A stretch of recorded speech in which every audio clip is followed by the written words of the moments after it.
कांग्रेस हो या टीएमसी हो, ये वही लोग हैं, वही दल है जो कहते थे ईडी को कमजोर किया, सीबीआई को कमजोर किया।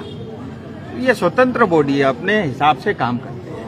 और जब ईडी कोयला चोरी के ऊपर में किसी फर्जी व्यक्ति के यहाँ छापेमारी करती है तो चुनी हुए मुख्यमंत्री उसको बचाने के लिए घर पहुंच जाती है, क्योंकि पूरा भारत जानता है उस कोयले चोरी में टीएमसी का और दीदी का भी पूरा जो है उसमें अपना योगदान है। বাইরের মানুষ তিনি বাংলা ভালো বলতে পারেন না, বাংলায় কথাও বলতে জানেন না।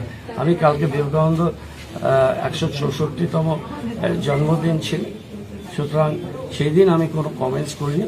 আমি রাজু বিস্তে কোনো কমেন্টস করব না। মণিপুরের লোক দিল্লিতে থাকে, শিলিগুড়ি ভূমিপুত্র সম্বন্ধে কোনো কথা বললে বাংলায় কথা বলতে পারে না, তার জবাব শিলিগুড়ি মানুষ দেবে, আমার কোনো কিছু জবাব দেওয়ার দরকার নেই। আমি নর্থ বেঙ্গল ডেভেলপমেন্টে কী কাজ করেছি, আমি ট্যুরিজম মিনিস্টার হিসেবে কী কাজ করেছি, আমি বোর্ড অফ অ্যাডমিনিস্ট্রেশনের থেকে কী কাজ করেছি, আর আমি মেয়র হিসেবে কী কাজ করছি, সে তার জবাব আমি মানুষকে দেব। আমি একজন বহিরাগত, ভূমিপুত্র নয়, বাংলা বলতে পারে না, এখানে তার কোনো স্থায়ী আবাস নেই, তাকে আমি